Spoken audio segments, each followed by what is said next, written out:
Здравствуйте, вы смотрите новости, в студии Власий Сергеев. Коротко о главных темах выпуска. С 14 февраля учащиеся столичных школ перейдут в очный формат обучения. В Якутии создадут более 60 противопожарных бригад. К работе планируется привлечь более 1000 человек.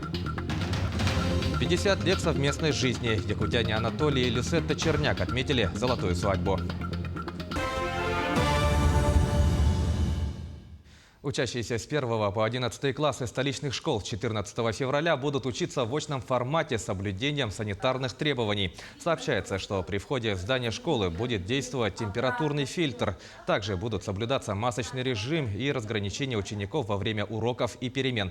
При 20% заболеваемости будут закрываться отдельные классы. Ограничительные меры продолжают действовать на кружки, секции, дополнительные занятия, школьные и внешкольные мероприятия.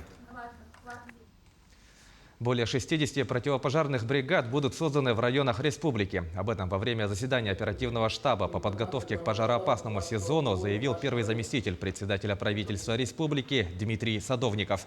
В работу планируется привлечь более 1000 человек.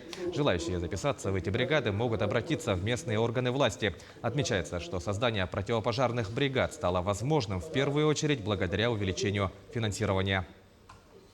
Хочу сказать и призвать глав населенных пунктов населения, желающих работать в наших противопожарных формированиях. Это авиалесохрана, Якутлесресурс, активно участвовать и быть участником и найти себе в том числе работу, чтобы мы при формировании учитывали месторасположение. Потому что эти силы будут разбросаны по всей нашей большой республике и, безусловно, мы нуждаемся в них. Со следующей недели в столице республики ограничат движение транспорта по проспекту Ленина. Это связано с возобновлением дорожных работ. Как долго продлятся ремонтные работы и как изменится схема движения маршрутных автобусов, узнавал Евгений Тайтонов. С 15 февраля в Якутске ремонтные работы будут вестись сразу на 2 участках проспекта Ленина. От площади Орджоникидзе до улицы Кирова и от улицы Октябрьская до магазина ЛНР. Таким образом, общая протяженность закрытого участка на проспекте Ленина составит чуть более 1 километра. По плану весь проспект Ленина разбит на 2 года и на 3 участка. Первый год, это который в этом году, с Кулаковского до площади Орджоникидзе должны сделать. А в следующем календарном году уже 2 участка, от Красноярова до Кулаковского и до конца улицы Хабарова. Чтобы сохранить максимальную транспортную доступность, дорожники не стали закрывать весь проспект целиком. Во время ремонтных работ автобусные маршруты номер 2 и 3 будут осуществлять сквозной проезд через улицы Курашова и Кирова. Были пересмотрены календарный план графика работ с таким раскладом, чтобы максимально оставить сквозные проезды по улицам Кирова и Курашова. Такие предварительные даты – это по улице Курашова до 13 марта, по улице Кирова 15 мая. Даты ближе ко времени будут корректироваться. Схема движения других маршрутных автобусов также изменится. Например, автобус номер 6 будет ездить по следующему маршруту. С Октябрьской сворачивает на Орджоникидзе, далее по Кирова, Ярославского, Хабарова, Черяева и по существующей схеме по улице Губина. Подробнее с маршрутами других автобусов можно ознакомиться на сайте окружной администрации. Евгений Тайтонов, Павел Пахомов, Якутск. Тем временем в столичном микрорайоне Прометей заканчивается строительство самой большой школы в Якутии. К возведению объекта приступили в феврале 2020 года. В текущем году школу планируют ввести в эксплуатацию. С ходом строительных работ ознакомилась Марфирина Алексеева. Необходимость в новой школе в районе Прометей назрела давно. На сегодняшний день в этом микрорайоне уже проживают около 9000 горожан, а действует только одна школа. Новое 3-этажное здание общей площадью около 15 000 квадратных метров рассчитано на 990 учебных мест.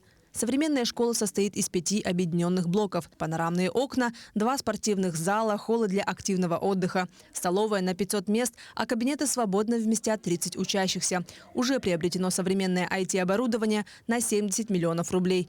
Так классы будут оборудованы планшетами, ноутбуками. Будет и отдельное помещение для виртуального обучения учащихся, оснащенное VR-очками. Объект интересный, он нетипичный. Вот у нас мы квартал построили, как бы уже тоже большой объем работы выполнен.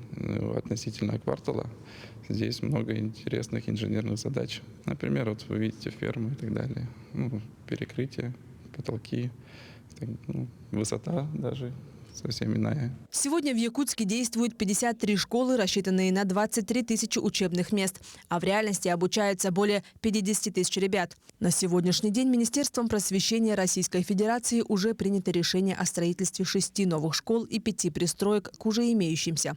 Таким образом, в ближайшие 3 года на территории столицы планируется создать более 6 тысяч дополнительных мест. А к 2025 году посменное обучение должны ликвидировать полностью. В будущем у нас планируется также в рамках с участием ВБРФ строительство довольно-таки много школ по городу Якутску. В этом году планируется приобретение 3 объектов в городе Якутске. Это пристрой в Хатасах, пристрой в школе номер 5 и в пригородном школе номер 12.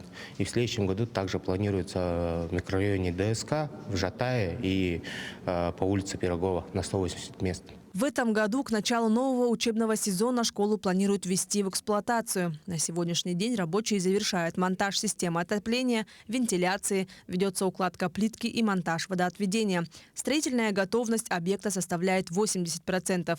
Вскоре начнутся работы над благоустройством прилегающей территории. Проектом предусмотрено футбольные, волейбольные и баскетбольные поля, беговая дорожка и тренажерные площадки. Строительство реализуется в рамках национального проекта образования и приурочено к юбилею Якутской АССР. Марферина Алексеева, Артем Алексеев, Якутск. Литературный журнал «Чолбон» стал доступен в электронном формате. Сайт с одноименным названием презентовали сегодня в Якутске. Идея создать электронный архив возникла еще в 2020 году, но из-за пандемии реализация проекта была отложена. Сайт был создан при поддержке Национальной библиотеки, чьи сотрудники оцифровали все номера журнала, начиная с 1926 года. Таким образом, на сайте «Чолбон» было опубликовано около 1000 выпусков журнала. Времена, которые наш журнал составил в себе всю суть тех изменений, которые происходили, которые воплотили в своих произведениях наши писатели. Это отразилось на страницах нашего журнала. И вот все это наследие мы смогли оцифровать с помощью Национальной библиотеки республики, которая вложила в это дело, которое сохранила, во-первых, и оцифровала, предоставила нам наши материалы. Мы смогли это воплотить на нашем сайте «Чолбон онлайн». Также в рамках презентации сайта торжественно вручили премии имени первого редактора журнала антимподиста Сафронова «Алампа». Так, лучшим писателем в области прозы стала Елена Слепцова-Корсунах, а в поэзии Рустам Кажинкин. В номинации «Лучшая публицистическая работа» победу одержал Эдуард Ефремов, а лучшим наставником стал народный писатель Семен Попов-Тумат. Отметим, что спонсором вручения премии выступила администрация Жихсагонского наслега Татинского улуса, родины антимподиста Сафронова. Сегодня 50 лет совместной жизни справляют Анатолий и Люсетта Черняк из города Покровска. Они являются коренными покровчанами. Родились здесь, встретились и сыграли свадьбу тоже в родном городе. Анатолий – электрик-инженер, работал директором Покровской нефтебазы. Люсетта – телеграфист, 40 лет отработала в сфере связи. Супруги имеют 1 дочь и 3 внуков. Анатолий и Люсетта любят путешествовать. Так они побывали во Вьетнаме, Таиланде, Турции и Израиле. Помимо этого, супруги ежегодно проходят курс санаторно-курортного лечения. Мы жили всю жизнь с Анатолием Сергеевичем в любви и уважении друг к другу. Поэтому вот так вот мы быстро у нас получилось. Жили раз в 50 лет. Даже сами не верим, что мы столько прожили. Обычно в годовщину у вас какой-то есть традиция, ритуал, может быть, что-то вы, там завтрак в постель, какие-то вот такие жесты романтические вы друг другу проявляете? Нет, кофе в постель, конечно, у нас нет такого, но букет цветов. Каждая дата у нас – это букет цветов. А какие у вас любимые цветы?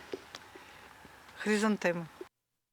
Нерюнгринская школьница разработала проект гидропонной установки. 11-классница лицея номер 24 Марина Бердянова представила исследовательскую работу на тему «Гидропонная установка погружного типа выращивания растений». Тему продолжит Ирина Кичигина. Новизна проекта в том, что данная установка является автоматизированной. Это способ выращивания растений в искусственной среде без использования почвы. Вместо почвы используется минеральная вата, кокосовое волокно, вермикулит, карамзит и другие материалы. Несмотря на то, что установка требует определенных условий соблюдения температурного режима, контроля содержания питательных элементов, ее плюсы более значимы. Плюс гидропонной установки, чем она отличается от обычного посева и выращивания растений на почве, тем, что она обогащает питательными веществами намного лучше, чем почва. То есть растения не пытаются прорасти именно корневой зоной, чтобы они там искали какие-то питательные вещества, а они растут именно сам стебель. И это и способствует улучшению качества самого продукта и ускорению и упрощению выращивания самого растения. Этой темой Марина заинтересовалась еще в 8 классе. Тогда она и занялась проектной деятельностью в различных областях экологии, химии, биологии, а сейчас и в технической части. Совместно со своим руководителем по проектной деятельности были изучены все нюансы, касающиеся автоматизации процесса. И сейчас пытаемся это все автоматизировать. Сейчас используются таймеры. По ночам мы включаем с помощью таймеров системы. Они автоматически утром зажигают свет. Они автоматически запускают компрессор, обогащают раствор, получается, питательными веществами и кислородом. Соответственно, хотим сделать автоматическое приготовление самого раствора. Установка состоит из стеллажа с поддонами, стаканчиков с растениями, специальных ламп разных цветов и резервуара, из которого с помощью насоса подается питательный раствор. Собирать ее помогали одноклассники. В этом году Марина представила проект на 26-й республиканской научной конференции «Шаг в будущее», а уже в середине февраля примет участие в региональном этапе Всероссийской олимпиады по технологии. А в родном лицее Марину уже рассматривают как своего будущего педагога. Ирина Кичигина, Вадим Барашков, Нерюнгри. Завершение о спорте. В Якутске с 21 по 27 июня пройдет чемпионат мира по масс-рестлингу. По этому поводу главой республики Айсеном Николаевым на днях подписано распоряжение. Спортивное событие будет приурочено к столетию образования Якутской АССР. Чемпионат пройдет в Центре спортивной подготовки «Триумф». Абсолютное первенство в местности Юсхатын во время национального праздника Исэх. В прошлый раз в чемпионате участвовало 39 стран. На сегодня заявлено 31 страна. К моменту проведения их станет больше. Масс-рестлеры оспорят медали по 14 весовым категориям. Таковы новости к этому часу. Оставайтесь с нами.